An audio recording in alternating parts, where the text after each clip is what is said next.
Hi guys, you are watching KP's Excel Tricks. It's me KP Rashik. ഈ video ട്യൂട്ടോറിയലിലൂടെ എങ്ങനെ നമുക്ക് ഈ കാണുന്ന ഡാറ്റ അൺസ്റ്റാക്ക് ചെയ്യാമെന്ന് നോക്കാം. അൺസ്റ്റാക്ക് എന്ന് വെച്ചാൽ ഇവിടെ കൊടുത്ത ഇടതുഭാഗത്തുള്ള ഈ ഡാറ്റ എങ്ങനെ ഈ രൂപത്തിലാക്കാമെന്ന് നോക്കാം. ആക്ച്വലി ഈ ഒരു ഐഡിയ ഞാൻ പ്രസൻറ്റ് ചെയ്യുന്നത് ലീല ഗറാനി എന്ന ഒരു MVP മൈക്രോസോഫ്റ്റ് വാല്യൂബിൾ പ്രൊഫഷണലിൻ്റെ ഒരു ഐഡിയ ആണ് ഞാനിവിടെ പ്രസൻറ്റ് ചെയ്യുന്നത്. സോ അവർക്ക് ഞാൻ ആദ്യം നന്ദി പറയുന്നു. ഓക്കെ, നമുക്ക് നോക്കാം. ഈ ഒരു ഡാറ്റ ആക്ച്വലി ഞാൻ വിക്കിപീഡിയയിൽ നിന്ന് കോപ്പി ചെയ്തതാണ്. ഇത് ഒരു വ്യത്യസ്ത വെഹിക്കിൾ മാനുഫാക്ചറിങ് കമ്പനിയും അതിൻ്റെ കൺട്രി ഓഫ് ഒറിജിനും അവർ 2016 വരെ എത്ര വെഹിക്കിൾ സെയിൽ ചെയ്തു എന്നതിൻ്റെ ഡീറ്റെയിൽസാണ് ഇങ്ങനെ കൊടുത്തിട്ടുള്ളത്. ഓക്കെ, ഈ ഒരു ഡീറ്റെയിൽസ് നമുക്ക് ഈ ഒരു രൂപത്തിലേക്ക് ആക്കണം എന്നുണ്ടെങ്കിൽ എങ്ങനെ ചെയ്യാമെന്ന് നോക്കാം. നോർമലി നമ്മൾ ഈ എങ്ങനെ ഒരു ഡാറ്റ കിട്ടിയാൽ നമ്മൾ നേരെ ചെയ്യുക ഡാറ്റയിൽ ടെക്സ്റ്റ് ടു കോളം എന്ന ഫംഗ്ഷനാണ് ഉപയോഗിക്കാറ്. പക്ഷേ ടെക്സ്റ്റ് ടു കോളം എന്ന ഫംഗ്ഷൻ ഇവിടെ ഉപയോഗിക്കാൻ കഴിയില്ല. കാരണം ഇവിടെ ഡീലിമിറ്റഡ് ആയിട്ടുള്ളൊരു വാല്യൂവോ ഫിക്സഡ് വിഡ്ത്ത് ആയിട്ട് നമുക്കൊന്നും ഐഡൻറ്റിഫൈ ചെയ്യാൻ പറ്റില്ല. സോ നമുക്കത് ചെയ്യാൻ കഴിയില്ല.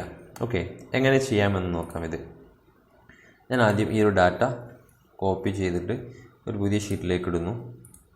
അതിനുശേഷം നമുക്ക് വരേണ്ടത് ഡാറ്റ ഇങ്ങനെയാണ്. അതായത് ഈക്വൽ ടു കൊടുക്കുന്നു, ടൊയോട്ട എന്ന് ഇവിടെ വരണം. അതുപോലെ ജപ്പാൻ കൺട്രി ഓഫ് ഒറിജിൻ ഇവിടെ വരണം. എത്ര വെഹിക്കിൾ വിറ്റു എന്നുള്ളത് ഇവിടെ വരണം. ഓക്കെ, ഇങ്ങനെയാണ് നമുക്ക് വരേണ്ടത്.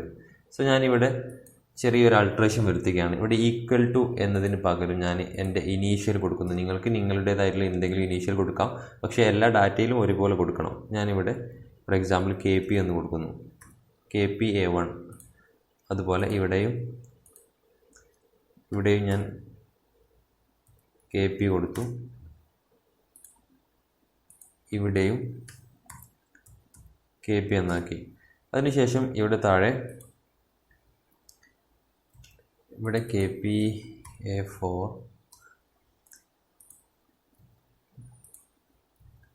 ഇവിടെ അൾട്ടർ ചെയ്തിട്ട് KP A5 ആക്കി, ഇവിടെ KP A6 ആക്കി. ഇപ്പം എക്സൽ ഓട്ടോമാറ്റിക്കലി ഒരു ഡാറ്റ റെക്കഗ്നൈസ് ചെയ്ത് ഒരു പാറ്റേൺ റെക്കഗ്നൈസ് ചെയ്ത് കഴിഞ്ഞിട്ടുണ്ടാവും.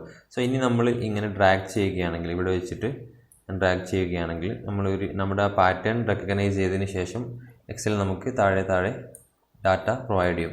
ഇനി നമ്മൾ എന്താ ചെയ്യേണ്ടതെന്ന് വെച്ചാൽ ഇങ്ങനെ ഒരു ഡാറ്റ കിട്ടിയതിന് ശേഷം നമ്മൾ എന്ത് ചെയ്യണമെന്ന് വെച്ചാൽ ഇത് മുഴുവനായിട്ട് സിലക്ട് ചെയ്യുക. അതിനുശേഷം നമ്മൾ ചെയ്യേണ്ടത് കുറച്ചുകൂടെ സെലക്ട് ചെയ്യുന്നതാണ്. വേണ്ട എന്നുണ്ടെങ്കിൽ നമുക്ക് പിന്നീട് ഡിലീറ്റ് ചെയ്യാം. കുറച്ചുകൂടെ ഞാൻ ആഡ് ചെയ്തു. ഓക്കെ, ഇനി ചെയ്യുന്നത് ഞാനിത് മുഴുവൻ സെലക്ട് ചെയ്യുന്നു. എന്നിട്ട് Ctrl+H ക്ലിക്ക് ചെയ്യുന്നു. അതിനുശേഷം ഫൈൻഡ് വാട്ട് എന്നുള്ളിടത്ത് ഞാൻ അവിടെ KP എന്ന് കൊടുക്കുന്നു. റീപ്ലേസ് വിത്ത് എന്നുള്ള സ്ഥലത്ത് ഞാൻ ഈക്വൽ ടു കൊടുത്തതിന് ശേഷം റീപ്ലേസ് ഓൾ ചെയ്താൽ നമുക്കിവിടെ കാണാൻ പറ്റും നമ്മളുടെ ഇടതുഭാഗത്തുള്ള ഈ ഡാറ്റ ഇങ്ങനെ നമ്മൾ ഉദ്ദേശിച്ച രീതിയിൽ ആയി കിട്ടിയിട്ടുണ്ട്. സോ ഇവിടെ എക്സ്ട്രാ കിടക്കുന്ന ഇത് നമുക്ക് പിന്നെ ഡിലീറ്റ് ചെയ്താൽ മതി. ഓക്കെ, ഇങ്ങനെയാണ് ഡാറ്റ അൺസ്റ്റാക്ക് ചെയ്യുക. Okay, thank you for watching this video. ഈ വീഡിയോ നിങ്ങൾക്ക് ഇഷ്ടപ്പെട്ടിട്ടുണ്ട് എങ്കിൽ നിങ്ങൾക്ക് ലൈക്ക് ചെയ്യാം. അതുപോലെ തന്നെ നിങ്ങൾ ഈ ചാനൽ കാണുന്നത് സബ്സ്ക്രൈബ് ചെയ്യാതെയാണെങ്കിൽ നിങ്ങൾ ചാനൽ സബ്സ്ക്രൈബ് ചെയ്യാൻ ശ്രമിക്കുക. അതുപോലെ തന്നെ നിങ്ങളുടെ അഭിപ്രായങ്ങളും സംശയങ്ങളെല്ലാം നിങ്ങൾക്ക് കമൻറ്റ് ബോക്സിൽ രേഖപ്പെടുത്താം. Thank you for watching this video. It's me KP Rashik.